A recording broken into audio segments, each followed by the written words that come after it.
Muy buenas tardes con todos los presentes. Les damos la bienvenida a la 40ª conferencia magistral.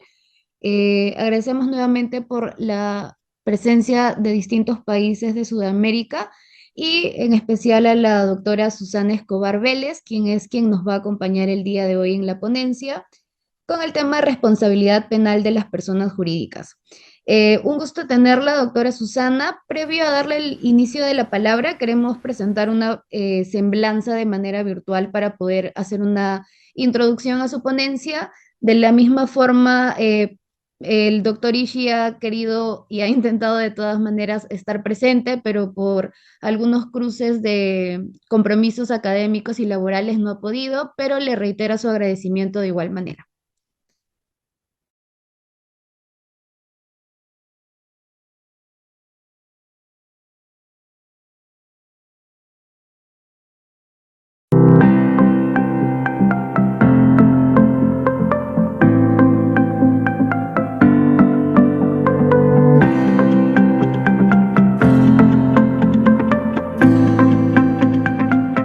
Reciban los cordiales saludos del equipo de Proyecto 024, que en esta oportunidad, continuando con su labor de difusión del derecho, tiene el agrado de darles la bienvenida a nuestra 40ª conferencia magistral, la cual se encuentra a cargo de la doctora Susana Escobar Vélez, quien nos acompaña desde el país de Colombia y desarrollará el tema Responsabilidad penal de las personas jurídicas. La doctora Susana Escobar Vélez es profesional especializada en la Corte Constitucional de Colombia. También doctora en Derecho por la Universidad de León en España. Es abogada y especialista en Derecho Penal de la Universidad EAFIT. Además, es profesora de Derecho Penal en la Universidad EAFIT. No nos queda más que darle nuestro más cordial agradecimiento a la doctora Susana Escobar Vélez con tan importante tema, responsabilidad penal de las personas jurídicas. Le agradecemos por parte de todo el equipo de Proyecto 024 y le cedemos el paso de la palabra. Muchas gracias.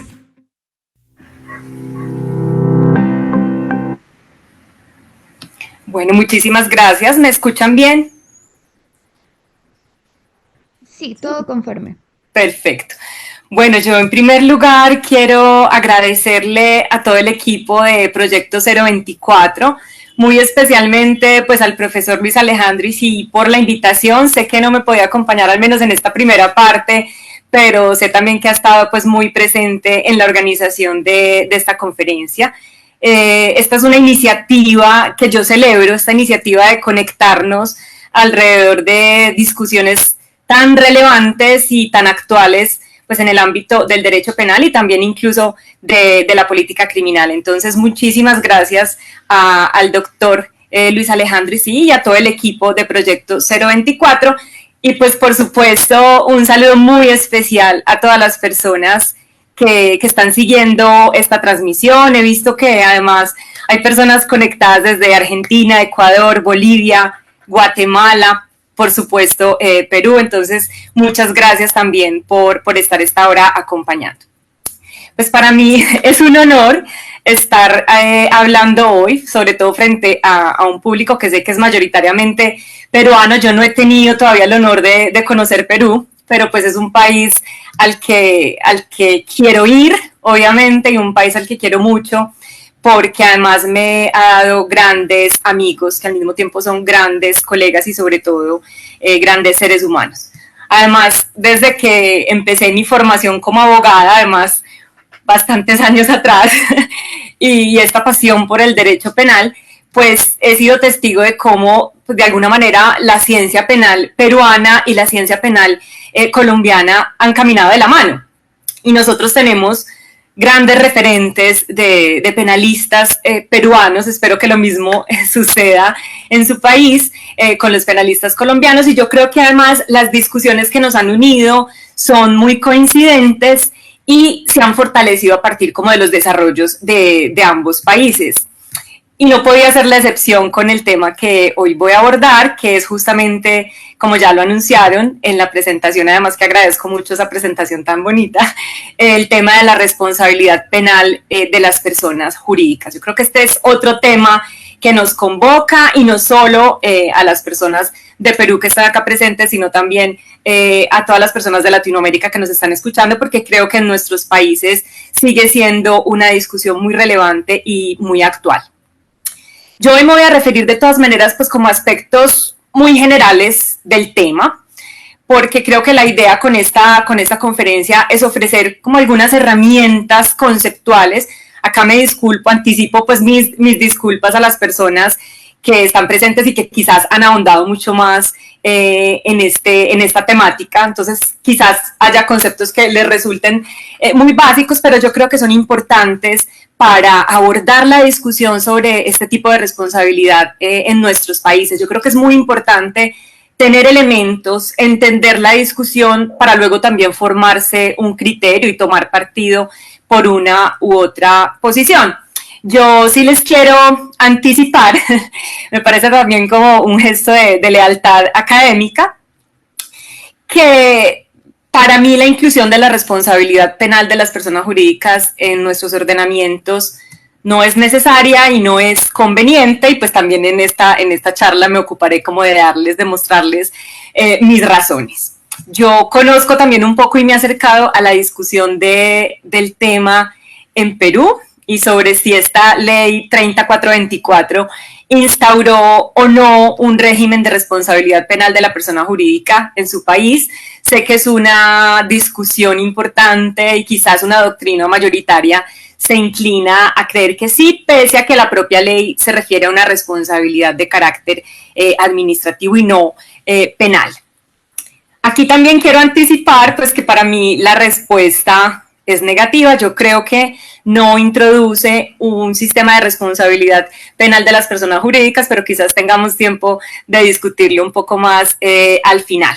Y esta respuesta que les doy va muy en la línea también de lo que ha expuesto de una manera muy clara un gran amigo y colega peruano, coincidimos además en España en nuestro doctorado, el profesor Alfredo Alpaca. Él tiene un artículo muy interesante que se publicó recientemente en la revista, en el número 99 de la revista Nuevo Foro Penal, y en el que aborda justamente esta discusión específicamente para el ordenamiento peruano. Entonces también quiero remitir a ese artículo que de alguna manera condensa mucho de lo que yo puedo decirles acá y seguramente mucho mejor. Y a este artículo y a todos los números de la revista pueden acceder de manera gratuita por la página web, por si quieren profundizar. Pues si están aquí es porque de alguna manera les interesa el tema, entonces si quieren profundizar en el tema les recomiendo muchísimo este trabajo del profesor Alpaca.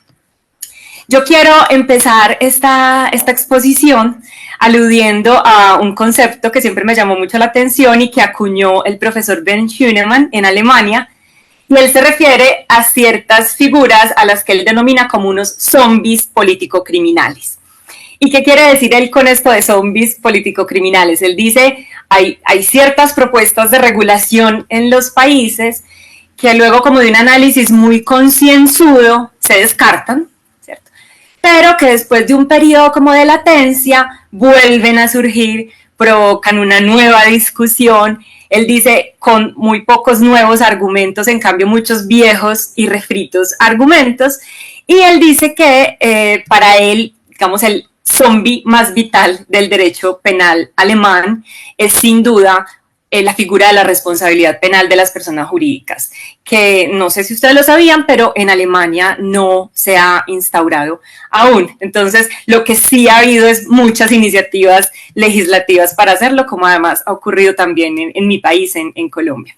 Entonces, uno podría afirmar, creo yo, con Schunemann, que uno de esos zombies más vitales del derecho penal, en mi caso en Colombia, pero creo que Perú no escapa de esto, es justamente ese, el de la responsabilidad penal de las personas jurídicas. Nosotros en mi país hemos tenido unas épocas en las que ese zombie revive, incluso se ha concretado en leyes por allá en el 98 o en el 99, pero luego se descarta después de ese análisis concienzudo al que se refiere el profesor Schunemann. Yo me inclino entonces a pensar pues que la situación en Perú no ha sido muy diferente, porque incluso pues a partir de esta ley 3424, pues desde 2016 se viene discutiendo, por ponerlo en términos de Schunemann, si ese zombie revivió o no, si ese zombie está latente o no. Y les cuento un poco cómo ha sido el caso colombiano así muy rápidamente. Nosotros en el 98 se promulgó una ley, la ley 448, que en el artículo, en el artículo 68 establecía la responsabilidad penal de las personas jurídicas en el ámbito aduanero. Ese artículo fue declarado inexequible, o sea, inconstitucional, por parte de la Corte Constitucional, porque se entendía que el tipo penal era indeterminado, o sea, no satisfacía las exigencias del principio de legalidad. Luego hubo otro intento, el zombie revive de nuevo en la ley 491 del 99, esta ley modificó la regulación de los delitos ambientales, y esta ley en el artículo 26 introducía la responsabilidad penal de las personas jurídicas para esos delitos. Nuevamente la Corte Constitucional declara inexequible este artículo, ahora ya no por una indeterminación del tipo penal, sino por una indeterminación de las sanciones previstas para las personas jurídicas. Y a partir de ahí les digo, desde 2018 hasta el presente, y uno que hasta el presente puede decir hasta el 25 de abril, porque en este país la inflación legislativa es bastante, creo que eso es un fenómeno común en nuestros países, uno podría decir que desde 2018 hemos tenido 4 iniciativas legislativas, 4 proyectos de ley que han pretendido introducir la responsabilidad penal de las personas jurídicas, sobre todo en temas anticorrupción, delitos contra la administración pública, delitos también medioambientales, financiación del terrorismo, en general, digamos, delincuencia organizada. Todas estas iniciativas legislativas han sido archivadas, entonces en este momento nosotros en Colombia no contamos con responsabilidad penal de las personas jurídicas. Podríamos decir que la situación es un poco similar a la de Perú y a la de otros países, pero acá hay una diferencia y es que en 2022 la ley 2195 se ocupó también de dejar claro que esa responsabilidad que se aplica a las personas jurídicas frente a estos, sobre todo a estos delitos que les dije y al de soborno transnacional, es de carácter administrativo sancionatorio. Pero que hay una diferencia relevante que yo veo con la ley peruana y sobre todo que entonces también pone un punto de diferencia en la discusión, y es que en Colombia de todas maneras estas sanciones que están previstas en estas leyes sobre responsabilidad digamos, administrativa de las personas jurídicas son unas sanciones que imponen autoridades administrativas, ¿cierto? Las superintendencias, en general autoridades de inspección, vigilancia y control. ¿Por qué digo que hay una diferencia? Porque sé que hay una discusión bien interesante en Perú, quienes dicen que esta ley introdujo una responsabilidad realmente penal de las personas jurídicas. Uno de los argumentos es que estas sanciones las impone un juez penal en el marco de un proceso penal, ¿cierto? Y como consecuencia de la comisión de un delito. Yo debo decir que me aparto de esa argumentación. Sé que ustedes y nosotros en Colombia lo tenemos. Hay al final, digamos, del proceso penal y como consecuencia de una condena, en el caso colombiano se puede abrir un incidente de reparación integral, en el que también esa indemnización es establecida por el juez penal y como consecuencia de la declaratoria de responsabilidad penal, en este caso pues de las personas físicas, y no por eso podemos decir que esa sea una sanción de carácter penal y es impuesta por un juez penal en el marco de un proceso penal, pero pues todos en Colombia reconocemos que se trata, digamos, de una responsabilidad civil dentro del proceso penal. Entonces uno puede decir que en Colombia al menos ese zombie volvió a la latencia. Yo creería que en Perú también, pero dejo abierta la discusión. Sin embargo, pues de alguna manera estas iniciativas legislativas de las que les he hablado, incluso pues como el propio contenido de la ley peruana, de la 304024, pues nos sirven también como pretexto para una discusión que yo creo que sin duda, yo me aventuro a decirlo, pero que se seguirá dando en nuestros países, no solo en Colombia, en Perú, los países de las personas también que están aquí presentes, porque incluso en muchos países que ya han implementado este tipo de responsabilidad, por ejemplo, España, que la introdujo desde 2010 con la Ley Orgánica 5 de 2010, la discusión sigue vigente. Todavía en España se discute la conveniencia, la necesidad, la pertinencia de una responsabilidad penal de las personas jurídicas. Pero lo más curioso y lo más impactante es que no solo en países como España, que diríamos, bueno, 2010 es relativamente hace poco, sino en países como Estados Unidos, que tienen una tradición de más de un siglo de responsabilidad penal de las personas jurídicas. También en Estados Unidos debo decirles que se discute esa necesidad, esa conveniencia de la responsabilidad penal de las personas jurídicas. Entonces yo creo que eso también nos muestra que esta es una discusión, que nos va a acompañar a los penalistas, yo creo que por mucho tiempo. Y en estos países y en los nuestros, y yo veo que la discusión también en Perú va un poco por el mismo lado, en los que se sigue discutiendo si es conveniente, si es necesario, incluso si es posible hablar de una verdadera responsabilidad penal de las personas jurídicas. Digamos que las razones en contra de este tipo de responsabilidad uno podría agruparlas en dos grupos, ¿cierto? Por un lado, uno puede hablar de unas razones quizás más de carácter dogmático, a riesgo también de simplificar un poco, y otras razones más de carácter político-criminal. Entonces lo que yo quiero hacer aquí es recoger, obviamente eso no puede ser exhaustivo porque pues acá nos podríamos quedar en una clase larga y tenemos un tiempo limitado. Acá simplemente voy a mostrar algunas de las razones, tanto dogmáticas como político-criminales, de quienes, pues también como yo, consideramos que no es conveniente y no es necesaria la implementación de una responsabilidad penal de las personas jurídicas. Pero como les anunciaba antes, a la par de todo esto, pues les estaré también mostrando, y sobre todo para aquellas personas que no se han acercado mucho al tema, pues cómo se ha manejado el tema también por parte, obviamente, de aquel sector de la doctrina, también además muy amplio, que defiende este tipo de responsabilidad penal.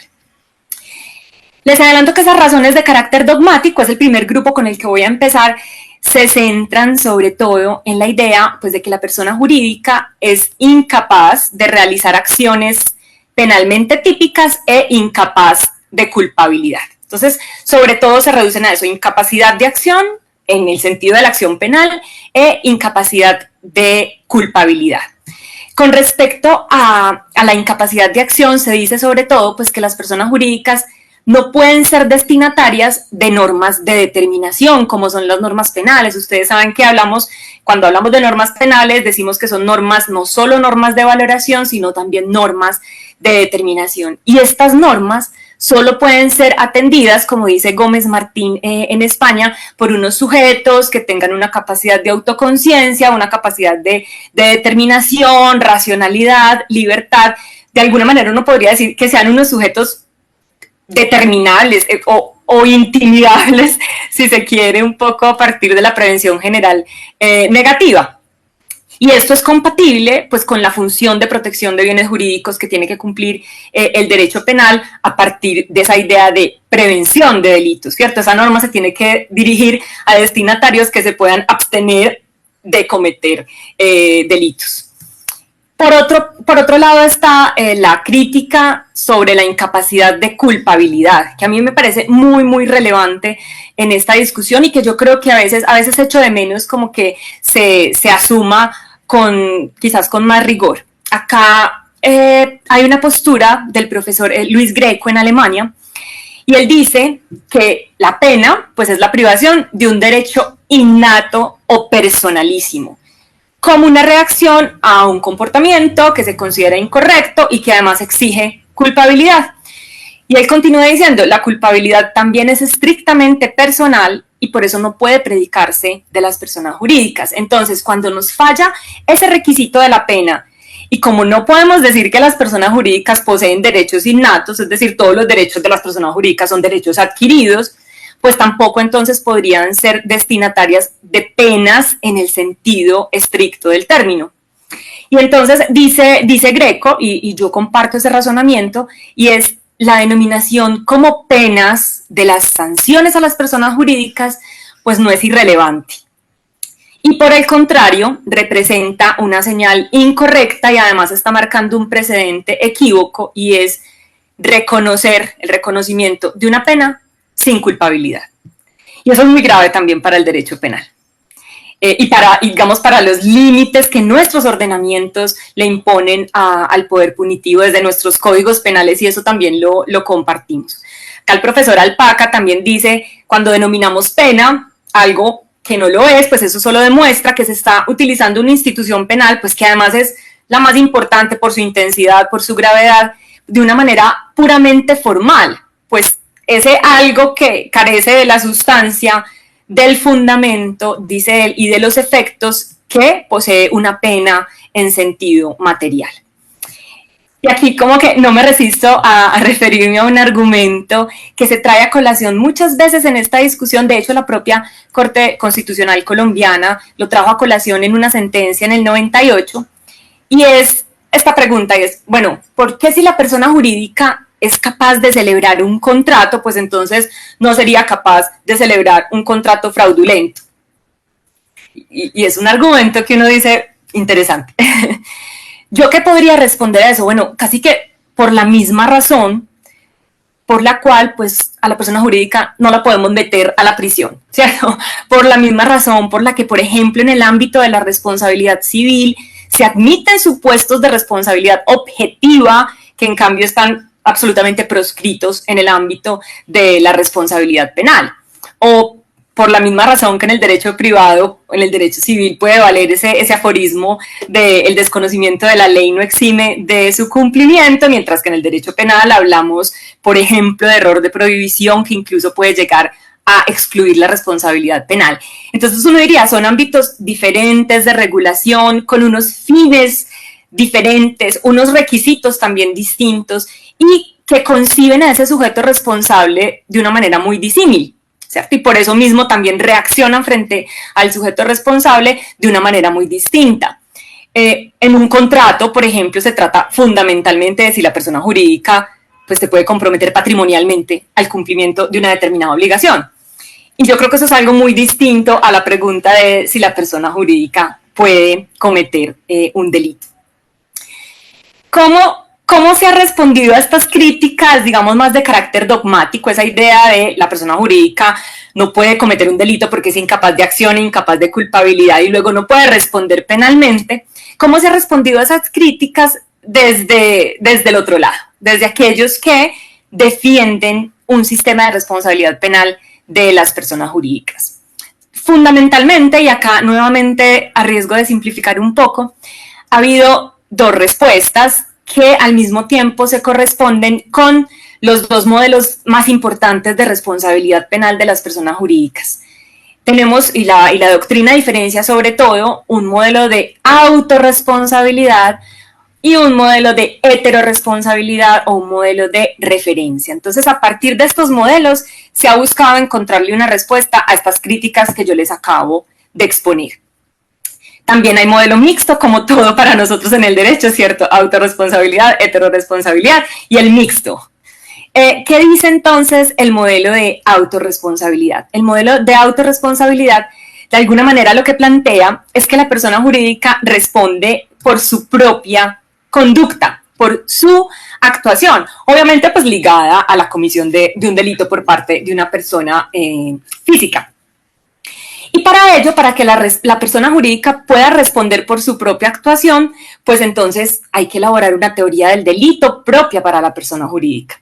Y en esa teoría que defienden estos autores del modelo de autorresponsabilidad, los elementos del concepto de delito serían, digamos, ellos lo llaman como unos equivalentes funcionales de las categorías de delito que tradicionales de la persona física. Entonces, por ejemplo, obviamente esto es muchísimo más profundo de lo que lo puedo exponer aquí, pero para simplemente mencionarles algunos ejemplos, el concepto de acción para la persona física, en la persona jurídica empieza a ser reemplazado, por ejemplo, por el concepto de capacidad de organización. O lo que es para nosotros la imputación objetiva en la persona física, en la persona jurídica para este modelo, eso está representado por lo que ellos denominan como defecto de organización. Algunos autores también han planteado que el equivalente funcional del dolo de la persona física, el equivalente en la persona jurídica sería el conocimiento organizativo del riesgo empresarial. Y frente a la culpabilidad se han dado muchos conceptos. Algunos traducen esa culpabilidad de la persona jurídica en una cultura empresarial de incumplimiento de la legalidad, y ahora les cuento otros conceptos que se utilizan. Entonces aquí, a partir de esos equivalentes funcionales y de ese modelo de autorresponsabilidad, a uno le surgen, y creo que a ustedes de pronto allá que están viendo, pues les pueden también estar surgiendo estas mismas preguntas, y es, bueno, pero es que, por ejemplo, ¿quién incurre en ese defecto de organización? ¿La persona jurídica o la persona física que actúa dentro de la persona jurídica? Gómez Martín en España pone el siguiente ejemplo, él dice, la decisión de una persona jurídica, de una empresa, de no adoptar un protocolo de cumplimiento o lo que llamamos como un programa de compliance, en la ley peruana lo he visto como modelo de prevención, ¿cierto? Esa decisión de adoptarlo, o la de implementar uno que sea absolutamente insuficiente, simplemente como una fachada o como un maquillaje, o la de implantarlo formalmente pero no cumplirlo materialmente, o la falta de un control suficiente del órgano encargado de velar por su efectivo cumplimiento, o ese que llamamos como el oficial de cumplimiento. Todo eso siempre va a ser imputable a alguna o algunas personas físicas con capacidad de decisión dentro de la empresa. Y uno se puede hacer una pregunta también similar frente a ese criterio del equivalente funcional del dolo, el conocimiento organizativo del riesgo empresarial. ¿Quién conoce el riesgo empresarial? ¿La persona jurídica o las personas físicas dentro de la persona jurídica? Y frente a la culpabilidad, les digo, como les anticipaba, ha habido muchísimos conceptos de qué entendemos por la culpabilidad de la persona jurídica. Algunos autores se refieren a participar en una cultura de incumplimiento de la legalidad, otros hablan de cultura empresarial de infidelidad al derecho, cosa que me suena bastante mal, una cultura corporativa generadora de defectos de organización, otros hablan de culpabilidad por la conducción de la empresa, entre otros. Finalmente, hacen que la culpabilidad pierda su función, que es muy importante, su función limitadora del ius puniendi, en cuanto de alguna manera estos conceptos se restringen a determinar qué es funcional o qué es disfuncional para el sistema. Entonces miremos, por ejemplo, esa idea de la culpabilidad entendida como una cultura corporativa generadora de efectos de organización. Incluso si uno llegara a aceptar, ya saben ustedes que yo no lo hago, pero a riesgo de discusión, si uno llegara a aceptar que la persona jurídica responde por su conducta porque de algún modo creó un entorno que favorece la comisión de un delito, pues esto de todas maneras no podría fundamentar una sanción penal para la persona jurídica como autora de ese delito, ¿cierto?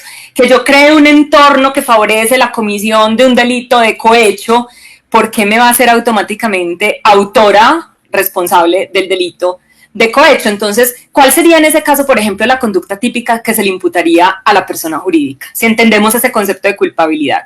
Un delito que se llame creación de un entorno favorable a la comisión del delito de cohecho, pues no lo tenemos, ustedes tampoco lo tienen en su código penal peruano, y entonces además, ¿a qué título de imputación atribuiríamos responsabilidad penal a esa persona jurídica? ¿Como autora?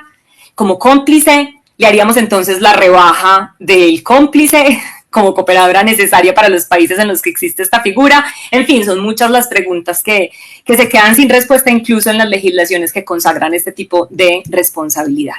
Otra cosa, los delitos por los que responde una persona jurídica en los ordenamientos que consagran esa responsabilidad suelen ser delitos dolosos. Si ustedes se van al catálogo, por ejemplo, en España, la mayoría son delitos dolosos. Entonces, pues para los defensores de este modelo de responsabilidad que afirman que la persona jurídica está respondiendo por su conducta, por ejemplo, de omitir medidas de vigilancia o de omitir medidas de control, a mí esa omisión de medidas de vigilancia o de medidas de control me suena mucho y me remite como a una responsabilidad por imprudencia, ¿cierto? Por un delito culposo, un delito imprudente. Pareciera entonces remitirnos a una responsabilidad imprudente. Sin embargo, y acá es lo curioso, estos autores y los defensores de este sistema estarían haciendo responsable a la persona jurídica por el delito doloso, cuando al parecer el fundamento de su responsabilidad, si decimos que en un caso es, por ejemplo, que omitió las medidas de control y de vigilancia, pues normalmente, como les decía, eso nos remite a una responsabilidad imprudente. ¿Qué pasa ahí entonces, por ejemplo, con el principio de legalidad, con el principio de igualdad en nuestras legislaciones? Alguna vez le escuché a Silva Sánchez, que es bastante crítico con este tipo de responsabilidad penal, el penalista español, dice cómo será evidente esta idea de la falta de capacidad y de la falta de culpabilidad de la persona jurídica y que no pueda ser entonces responsable penalmente, que quizás es uno de los pocos temas en los que Jacobs y Hühnemann en Alemania coinciden, ¿cierto? Porque ustedes saben que ahí también hay bastantes discrepancias. ¿Qué dicen entonces? Por otro lado, ya hablamos de esos modelos de autorresponsabilidad y de cómo quieren responder a las críticas que habíamos anticipado. ¿Qué dicen entonces al respecto los que llamamos modelos de heteroresponsabilidad o de transferencia? Estos modelos, pues de alguna manera, están reconociendo que la responsabilidad penal de la persona jurídica no se puede derivar de su propia acción y de su propia culpabilidad. De alguna manera son como un poco más sinceros en este aspecto. Dicen, sino de la capacidad de acción y de culpabilidad, pues de la persona física. Entonces, para esos modelos, la atribución de responsabilidad penal a la persona jurídica obedece a una especie como de transferencia a la persona jurídica de los elementos del delito que comete la persona física, pues en el seno de esa estructura organizativa que es la persona jurídica. Y ellos dicen, esa transferencia se logra a partir de lo que denomina la doctrina como un hecho de conexión, que yo creo que se encuentra en la mayoría de legislaciones que consagran este tipo de responsabilidad. También se encuentra en la ley peruana, en esta responsabilidad de carácter administrativo, y ese hecho de conexión viene dado sobre todo por la idea de que concurra en la persona física, por ejemplo, un poder de representación de la persona jurídica, o que la persona física haya actuado en nombre y en beneficio, y esto es importante, ahora vamos a ver por qué, de la persona jurídica. Yo creo que aquí no hace falta como abundar en muchas razones para demostrar lo que, al menos a mi juicio, resulta muy evidente, y es que ese hecho de conexión o ese elemento de conexión yo creo que no representa una base suficiente para afirmar la responsabilidad penal de la persona jurídica, porque de alguna manera lo que estamos haciendo es atribuirle responsabilidad por el hecho ajeno, y con eso pues estamos vulnerando principios muy importantes del derecho penal para, yo creo que en todas nuestras legislaciones, como son el principio de responsabilidad subjetiva o el de responsabilidad por el hecho propio o responsabilidad personal, con todo lo que eso implica también. Mirpuch decía, haciendo como una crítica a ambos modelos, él decía lo siguiente, bueno, si la responsabilidad penal en sentido estricto de las personas jurídicas se fundamenta en que tienen personalidad jurídica y que actúan a través de sus representantes, esto como haciendo alusión a un modelo de heteroresponsabilidad o de transferencia como el que acabo de exponerles, eso supone, dice él, reprochar muy gravemente a una persona, a la persona jurídica, lo que ha hecho otra, la persona física que actúa en su nombre. Y si esa responsabilidad se fundamenta, en cambio, como en esa realidad social de la empresa o en esa cultura organizacional o como lo queramos llamar, en un modelo de autorresponsabilidad, él dice, supone finalmente una forma de responsabilidad colectiva que lo que está haciendo es extendiendo ese reproche que ya dije que es muy grave, ese reproche penal, a todos los integrantes de la empresa, también a los trabajadores, socios, aunque solo algunos sean los culpables del delito, y también con todo lo que implica. Esas serían entonces sobre todo como las críticas desde la perspectiva dogmática y cuál ha sido la respuesta desde estos dos modelos también dogmáticos de responsabilidad, tanto autorresponsabilidad de la persona jurídica como heteroresponsabilidad, cuando la persona jurídica responde de alguna manera por la transferencia que le hace esa persona física de esos elementos del delito que la persona física cometió. Ahora quiero enfocarme un poco en las críticas desde lo político-criminal. Entonces, lo primero que podemos decir, y sé que esto también ha sido asunto de discusión en Perú, creo que, y en España lo fue, y es que la incorporación de este tipo de responsabilidad se nos suele vender, si así se puede utilizar ese término, si me lo permiten, pues como el cumplimiento de unas exigencias de normativa internacional, de instituciones internacionales. Bueno, por ejemplo, el legislador español, recuerdo que en la exposición de motivos, en el preámbulo, perdón, de la Ley Orgánica 5 de 2010, que recuerden que fue la que introdujo este tipo de responsabilidad en España, afirmó que eran numerosos los instrumentos jurídicos internacionales que demandaban una respuesta penal clara para las personas jurídicas. Y entonces esto suele decir, pues que no lo está exigiendo, o sea, no lo exige la OCDE, no lo exige esta convención, pues nosotros tenemos que cumplir. ¿Qué pasa? Que hay que decir que ese argumento no es cierto, que no es cierta la exigencia de tal demanda. Es verdad que estos instrumentos internacionales, estas organizaciones, sí están demandando que los estados tomen acciones, responsabilicen a las personas jurídicas, pero en ningún momento dicen que esa responsabilidad tenga que ser penal. Y creo que ya esto sí sería una incidencia además bastante clara en la soberanía de los estados, además metiéndose pues con el derecho penal. Entonces, estos mecanismos no obligan a una respuesta específicamente penal. Normalmente sí obligan a que haya una respuesta, a que de algún modo haya mecanismos para actuar frente a las personas jurídicas, pero no obligan a que esta respuesta sea de carácter penal, como les estaba ahorita advirtiendo. Es curioso porque uno se va como a las iniciativas legislativas acá en Colombia, me disculpan pues que ponga estos ejemplos, pero son los más cercanos y creo que pueden ser bastante ilustrativos. No creo que la situación sea muy distinta en otros países de Latinoamérica.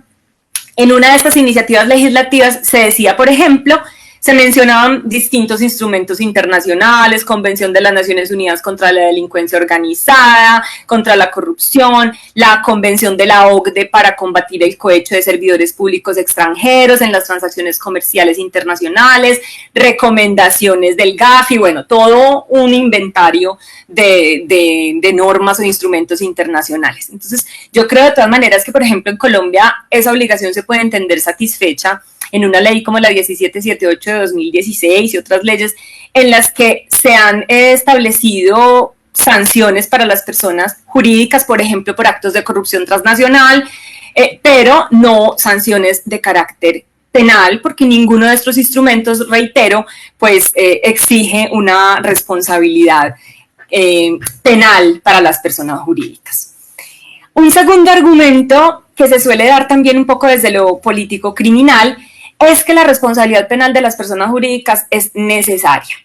Y es necesaria, bien sea porque es muy difícil, esto es cierto, es muy difícil atribuir responsabilidades individuales dentro de una persona jurídica, es bien difícil, o también dicen son insuficientes las sanciones penales para las personas físicas si queremos atacar el fenómeno de la criminalidad empresarial.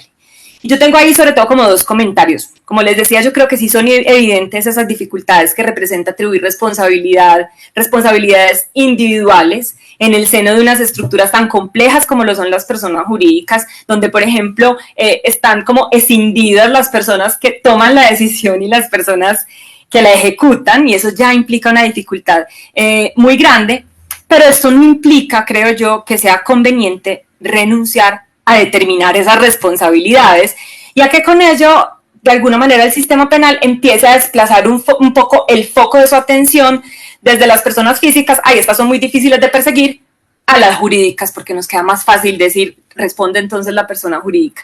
Y miren lo que podría lograr eso, y es en contra de lo que se pretende con la introducción de la responsabilidad penal de las personas jurídicas, incluso el efecto podría ser contrario, podría ser un efecto criminógeno. ¿Por qué? Porque se pueden llegar a relajar los esfuerzos judiciales, los esfuerzos también de investigación que se encaminan a lograr lo que se ha denominado como ese levantamiento del velo para establecer qué personas físicas se encuentran detrás de la actividad de la empresa y para hacer responsables a esas personas físicas que se encuentran detrás de esa actividad y para que no se puedan escudar, digamos, detrás de esa fachada de la persona jurídica. Si centramos nuestros esfuerzos es en la persecución, que obviamente puede resultar mucho más fácil, de la persona jurídica, a lo mejor lo que pasa es que relajamos los esfuerzos para perseguir a las personas físicas y eso podría incluso ser un incentivo para la comisión de delitos por parte de personas físicas dentro de las personas jurídicas. Y en segundo lugar, yo creo que, y aquí digo un poco lo que advierte Silva Sánchez, y es que afirmar como la insuficiencia preventiva de esa responsabilidad penal individual para poder combatir estos fenómenos de criminalidad y la criminalidad económica, en general la criminalidad organizada, pues esa afirmación tendría que ir acompañada de todas maneras pues de unos estudios empíricos que la respalden, ¿cierto? Y al menos en Colombia yo creo que la situación puede ser similar en sus países. Esos estudios empíricos en las iniciativas legislativas, en los proyectos de ley, brillan por su ausencia, ¿cierto? Entonces, en una de las exposiciones de motivos de un proyecto de ley de 2020 acá en Colombia, uno encuentra expresiones como esta. La introducción de la responsabilidad penal de las personas jurídicas en Colombia resulta necesaria como la medida más eficaz para combatir la corrupción y del mismo modo la criminalidad. Dice, la ley 1778 de 2016 que ahora les mencioné no posee la robustez suficiente para combatir el soborno transnacional. Otra que yo no entendí en este proyecto de ley decía, la responsabilidad penal de las personas jurídicas es una respuesta compleja a un problema complejo, lo que permite cobrar distancia del populismo punitivo actual en el derecho penal. Yo no entendí cómo de esas premisas derivaron esa conclusión, pero creo que ustedes podrían coincidir conmigo en que se trata como de puras peticiones de principio, realmente sin un fundamento empírico que me diga, bueno, ¿por qué esto no es suficientemente robusto? ¿Por qué son insuficientes las sanciones frente a las personas físicas o las sanciones que no son penales frente a las personas jurídicas? Encuentra también uno expresiones como estas en los proyectos de ley. Dice, existe claridad en que el incremento de penas no es una respuesta eficaz en contra de los delitos. La compleja criminalidad empresarial no se resuelve con incremento de penas ni respuestas sencillas a este problema complejo. Y entonces uno se pregunta, bueno, y si el incremento de penas no es una respuesta eficaz, también yo creo que no lo es. La introducción de la responsabilidad penal de las personas jurídicas, ¿por qué sí lo sería? Entonces miren que no se echan de menos únicamente unas razones que fundamenten esa insuficiencia preventiva de la responsabilidad penal individual en este ámbito de criminalidad, sobre todo como de criminalidad empresarial, sino que tampoco se aportan razones que fundamenten por qué la responsabilidad penal de las personas jurídicas tendría un mayor efecto preventivo. Es algo que se da como por sentado. Y aquí pues tampoco me resisto a exponer una razón que se suele dar para sustentar como ese mayor efecto preventivo de la responsabilidad penal de las personas jurídicas. Entonces se dice mucho, es más preventiva por el mayor efecto estigmatizante e intimidante de la responsabilidad penal. Es decir, es un argumento, como lo llamaríamos los penalistas, pues un argumento de prevención general negativa.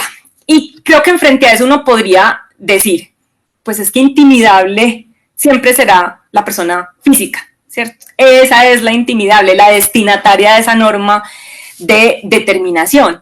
Y ya mirado como el argumento así, uno podría decir que se queda en el mismo terreno para las personas jurídicas que para las personas físicas, no habría como ningún argumento adicional. Aquí quisiera traer a colación, hay un libro muy interesante de Paul Robinson que se llama Principios Distributivos del Derecho Penal, y él ahí hace una crítica muy interesante a esta idea de la disuasión, de la prevención general negativa.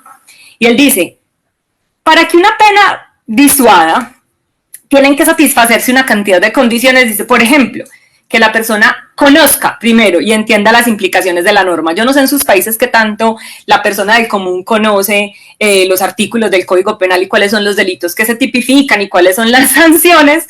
Bueno, tendríamos que partir de la base de que los conoce para dejarse también como intimidar por esa norma. Pero además, que al momento de actuar esa persona pueda como actualizar ese conocimiento y tenga en cuenta lo que dice la norma pues para tomar una decisión. Y otra condición, que si tiene en cuenta lo que dice la norma, o sea, si se han satisfecho esos dos requisitos previos, que la persona pues pondere la comisión del delito y que le resulte más beneficiosa. Entonces, miren que finalmente todas esas condiciones de intimidación, de prevención general, terminan refiriéndose es a la persona natural, en todo este ejercicio de conocimiento, de actualización, de ponderación de beneficios y de costos. Y yo creo que a eso pues cabe añadir que además cuando se actúa a través de la persona jurídica, creo yo que antes que facilitar como ese mensaje disuasivo de la pena, puede terminar debilitándolo. ¿cierto? Como esa toma de decisiones por parte de órganos colectivos, pues por poner un ejemplo, si el mensaje disuasivo lo reciben las personas físicas y de alguna manera ese velo corporativo está ocultando a esas personas físicas que toman la decisión, pues hay menos razones para tener esos mandatos de las normas penales como un criterio para la toma de decisiones. Y aquí también me quiero referir a algo a lo que se alude mucho en esta discusión y es, bueno, pero es que también tiene mayor eficacia preventiva los programas de cumplimiento, los llamados compliance o en la ley peruana, hasta que estoy comentando, los llaman modelos de prevención. Por cierto, pues ustedes, debo acá decirle, ustedes en Perú también tienen a un experto en el tema, también un gran amigo y colega que hizo su tesis doctoral en Alemania y referida a esto del compliance y el oficial de cumplimiento, el profesor Mario Amoretti Navarro. Entonces también remito pues a los trabajos, a los artículos y a los trabajos del profesor Amoretti para este tema. ¿Qué pasa? Esos programas de cumplimiento lo que buscan es como identificar los riesgos dentro de una empresa, prevenirlos, detectar cuándo se han realizado, tener mecanismos que ayuden a detectar, cómo se hacen las investigaciones internamente, establecer también las sanciones internas. Y entonces uno podría estar de acuerdo, al menos en principio, pues con que tienen una eficacia preventiva. Pero ¿qué ocurre? Es que la existencia de programas de cumplimiento no depende de la implementación de la responsabilidad penal de las personas jurídicas. Esos programas de cumplimiento son independientes de la responsabilidad penal de las personas jurídicas. Nosotros, por ejemplo, tenemos esa exigencia de programas de cumplimiento para algunas personas jurídicas en Colombia. El tema, como lo anticipaba, pues está muy desarrollado también en Alemania y ambos son países, ninguno de los dos establece, al menos por ahora, la responsabilidad penal de las personas jurídicas. Entonces tampoco se podría ser un argumento de mayor eficacia porque estamos uniendo un instrumento, uniéndolo a la responsabilidad penal de las personas jurídicas y no, es un instrumento independiente que puede funcionar sin que exista al mismo tiempo en el ordenamiento responsabilidad penal de las personas jurídicas. En tercer lugar, hay digamos una crítica importante desde lo político criminal y es la experiencia del entorno internacional. Realmente, por ejemplo, en España, aunque de pronto un poco más a partir de 2016, que fue la primera condena del Tribunal Supremo a una persona jurídica, imagínense, desde 2010 a 2016, pero no han sido tampoco muchas o muy relevantes las decisiones, y un país, por ejemplo, como Austria, que implementó ese sistema en 2016, tiene un promedio de 2 condenas por año a personas jurídicas, 2 condenas penales, pues claro. Y uno lo compara, por ejemplo, con Alemania, que sin introducir ese tipo de responsabilidad, pues en los últimos años ha visto crecer de manera exponencial la imposición, por ejemplo, de multas considerables a las empresas, desde el derecho, por ejemplo, administrativo. Estados Unidos, por ejemplo, es un caso aparte, creo que ya lo había anticipado, en el que el sistema de responsabilidad penal de las personas jurídicas se ha distorsionado. Cuando se cumplió como el aniversario del siglo de este tipo de responsabilidad, salieron muchos artículos al respecto y muchos autores críticos porque decían se ha distorsionado su finalidad, sus alcances, rara vez las personas jurídicas están siendo condenadas porque además rara vez están yendo a juicio y no van porque lo que se hace es que firman acuerdos con la fiscalía, lo que llaman allá en Estados Unidos como unos acuerdos de encauzamiento diferido o unos acuerdos de no persecución, pues que finalmente terminan siendo casi como promesas de absolución, a cambio de que la persona jurídica contribuya con la investigación. ¿Para qué? Para dar con las personas físicas responsables. Entonces, qué paradoja, es como un instrumento que se está utilizando, es para dar con las personas físicas, pero finalmente no para condenar a las personas jurídicas, además como con todos los costos en cuanto a las garantías y los límites del derecho penal también allá en Estados Unidos. En cuarto lugar, y esta es una crítica que a mí me parece muy fuerte, y es los efectos directos de las penas para las personas jurídicas terminan recayendo en terceros que son ajenos a la comisión del hecho delictivo dentro de la empresa. Hay un caso en Estados Unidos muy paradigmático, ustedes conocen el caso Enron. Pues bueno, ahí en todo este caso de Enron hubo una empresa de auditoría, Arthur Andersen, una empresa además que lleva muchísimos años y que en 2002, dentro de este escándalo del caso Enron, fue condenada por el delito de obstrucción a la justicia. ¿Qué pasa? Esta condena se apela y resulta que en segunda instancia absuelven a esta empresa en 2005. Para ese momento, ya las cifras son más o menos ya 85,000 trabajadores en 390 oficinas que tenía esta empresa distribuidas alrededor del mundo, pues habían perdido su empleo y la empresa dejó de ser lo que era antes.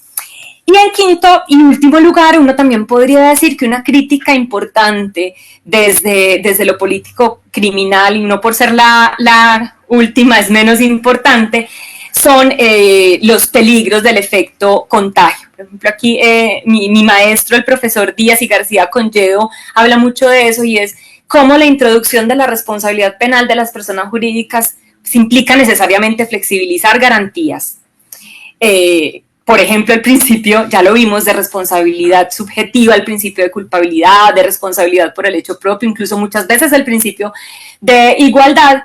Y pues si abrimos esa compuerta para las personas jurídicas, nada impide que por ahí mismo pues flexibilicemos las garantías para las personas físicas.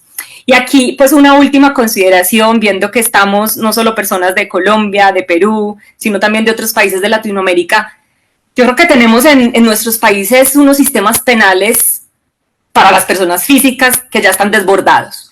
Unos sistemas penales que se han revelado como muy ineficaces, con altos índices de impunidad, muy selectivos. La pregunta es como, ¿qué nos hace pensar que introducir la responsabilidad penal de las personas jurídicas en Colombia o en Perú es una solución adecuada, conveniente para atacar fenómenos, por ejemplo, como el de la corrupción? O sea, tenemos unas sociedades, yo diría que es como con un cierto fetiche por el derecho penal, porque pareciera que confiamos en él, de tal manera que confiamos en él la solución a todos nuestros problemas sociales. Yo creo que pues pocos problemas sociales logra resolver el derecho penal.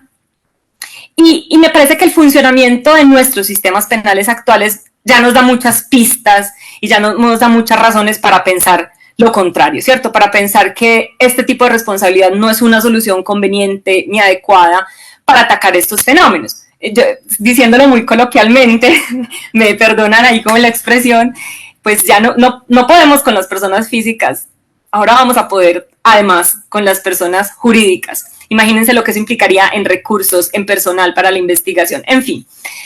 Ahí como diría el maestro Zaffaroni, dice, él tiene una frase que me gusta mucho en su manual: el exceso de poder punitivo finalmente es la confesión de la incapacidad estatal para resolver su conflictividad social. Confiamos demasiado en el derecho penal y eso quizás lo que demuestra es que nuestros estados pues se han mostrado incapaces de solucionar los problemas sociales. Y como conclusión, yo creo que si uno bien puede valorar positivamente, obvio, que las empresas sean socialmente responsables, que incorporen prácticas de buen gobierno corporativo, que incorporen programas de cumplimiento o modelos de prevención, que se ejerza control sobre su gestión. A mí todo esto me parece muy importante. Yo creo que el instrumento no debería ser el de la responsabilidad penal de las personas jurídicas por todo esto que les he dicho antes. Aquí me parece, por ejemplo, valiosa la propuesta del profesor Alpaca, en el sentido de cómo él interpreta esta ley 3424 en Perú. Él dice que la responsabilidad que esta ley prevé termina siendo una responsabilidad objetiva por el hecho ajeno, por lo tanto es una responsabilidad de naturaleza civil, que se edifica, que tiene un fundamento en el enriquecimiento injusto de la persona jurídica a raíz de la comisión del delito de la persona física. Y yo creo que eso es bien claro. Y el hecho de que esté esto establecido en un proceso penal y que sea el juez penal también el que impone este tipo de consecuencias, no creo, ya lo expliqué, pues que eso no hace que se trate entonces de sanciones penales. Creo yo, y ahí estaría de acuerdo pues como con mi colega y mi amigo, el profesor Alpaca. Y ya en el ámbito del derecho penal, pues ¿cuál solución? ¿Y usted qué propone? Yo creo que la alternativa más bien debería ser fortalecer los mecanismos de investigación para lograr, digamos, ese levantamiento del velo, para lograr identificar a los verdaderos responsables de los hechos delictivos dentro de las personas jurídicas, y eso, por supuesto, y lo sé, tiene que ir acompañado del desarrollo, de la articulación de unos criterios de imputación adecuados para poder depurar esas responsabilidades individuales en el seno de estructuras pues tan complejas como las empresas. Pero pues yo creo que ya eso es tema de otra ponencia. Si me quieren volver a invitar, estaré muy feliz de acompañarles. Entonces, hasta aquí mi exposición y muchísimas gracias. Muchas gracias, doctora, por acompañarnos en tan importante tema para la actualidad y para los diversos ponentes, para tener una perspectiva de su lado hacia los diferentes países que nos acompañan en la conferencia el día de hoy. Para finalizar, como de parte del equipo de Proyecto Cero, reiterándole el agradecimiento una vez más, voy a proyectar un pequeño reconocimiento de manera virtual, que es lo que nos permite esta facilidad de las reuniones virtuales y todo ello. Muchas gracias nuevamente por acompañarnos, le quedamos agradecidos y de todas formas desearíamos contar con su presencia más adelante. Muchas gracias. Claro que sí, gracias a ustedes y pues también quedo muy atenta a cualquier inquietud de nuestro público. Ustedes también tienen mis datos de contacto para responder las inquietudes que tengan con respecto a ese tema. Mil gracias.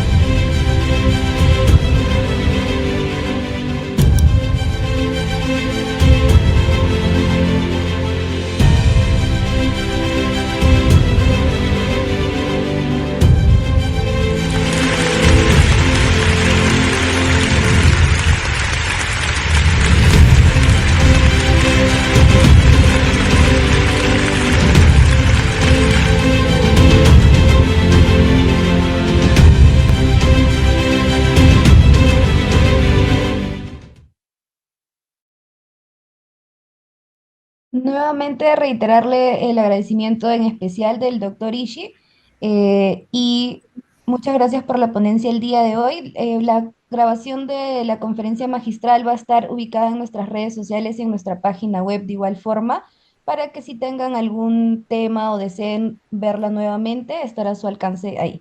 Muchas gracias por su presencia, doctora.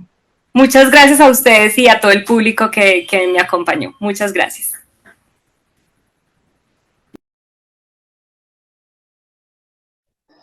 Muchas gracias con todo. Muchas gracias, doctora. Gracias.